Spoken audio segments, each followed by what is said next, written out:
Hello students of class 11. Welcome to the online tutorial classes for Vidya Bhavan High Secondary School. This video is for class 11 nutrition and the chapter that I will continue today is the vitamin. In the previous video, we have started the vitamin D. For the last two videos, we are talking about vitamin D because vitamin D is a very important part. And in this video, we will discuss about the various deficiency diseases of vitamin D.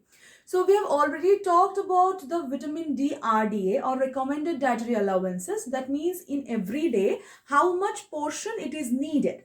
So now we will discuss about the deficiency. That means if the vitamin D is deficient in our body, what are the diseases can be formed.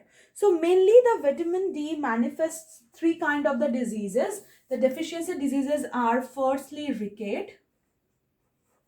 Okay, it is usually can be seen in younger people like babies. The second one is osteomalacia.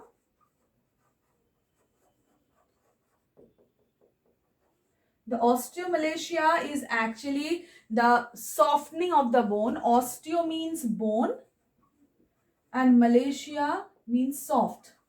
So the osteomalacia is softening of the bones, but it is also called the adult's ricket because it can be seen in adult people. And the third one is osteoporosis. Here also the meaning of that word is hidden in their name. Here osteo means also bone and porosis means the pores. Okay, that means the pores formed in our bones. Okay, it is called osteoporosis. So after that we will discuss the all diseases in detail with their symptoms, with their preventions, with their treatments, everything. So let's check.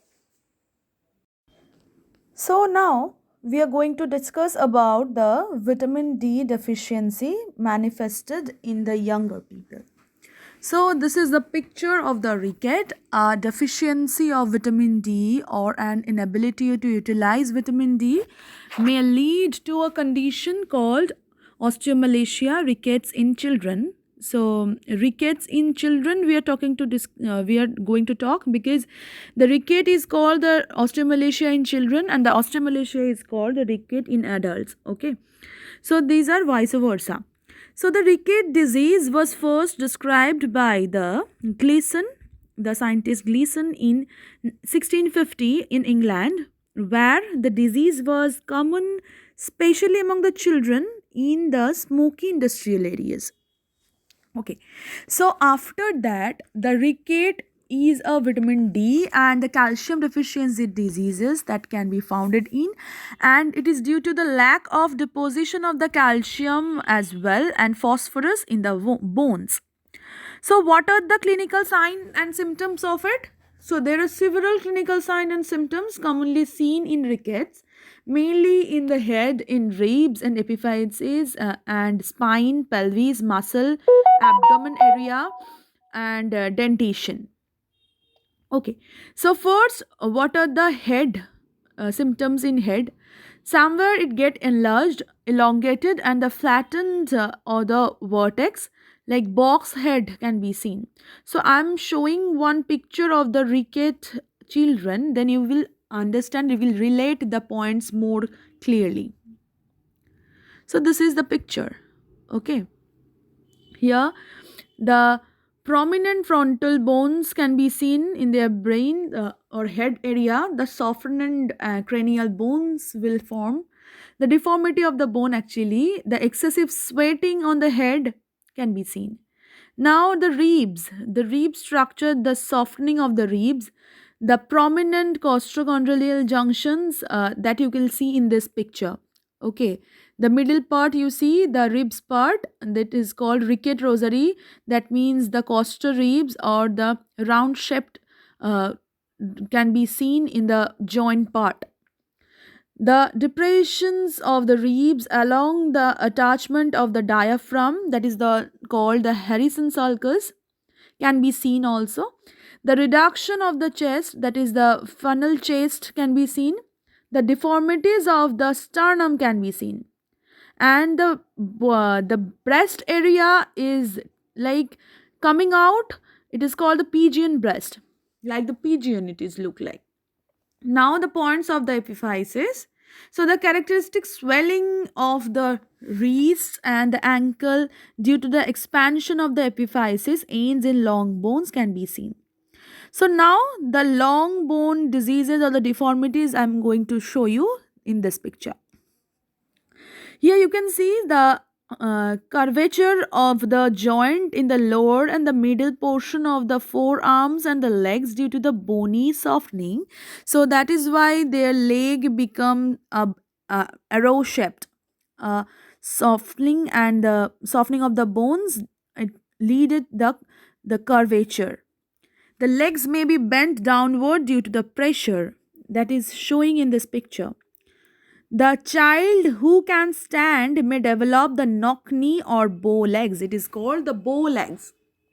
The deformities in spine can be also seen, like kyphophysis due to the lax mucus, like loose muscle became loosened, and the scoliosis can be seen.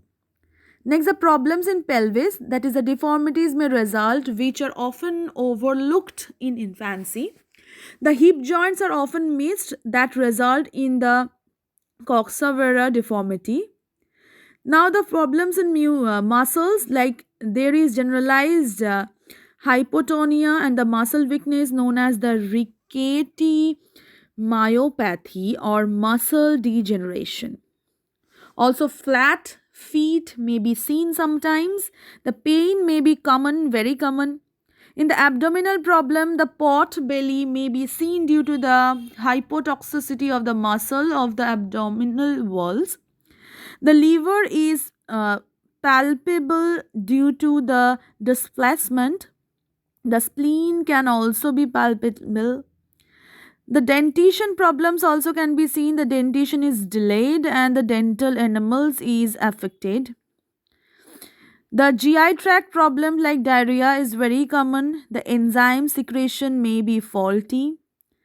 The nervous system problems like the child is restless and the child is very fretful.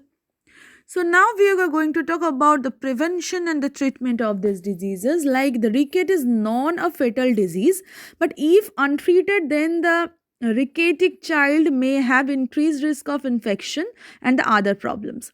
So the amount of vitamin D required to prevent ricket in infant and children will depend on their diet and exposure to sunlight only. So, vitamin D enriched milk and milk products should be given to the children, and 1 teaspoon of the cod liver oil, which provides a 10 milligram of the vitamin D, is adequate to protect against this ricket. Usually, children of the tropical countries have enough sunlight and usually do not require special vitamin D supplementations. Still, vitamin D and calcium deficiency can be treated by supplying adequate amount of these components in the diet. So it is all about the ricket. Students, I'm completing with the video with the idea of ricket. In the next video, we will discuss about the osteomalacia, because in this ricket, it is the only disease for the younger people. In the next video, we will discuss about the diseases of the older people. Till then, thank you.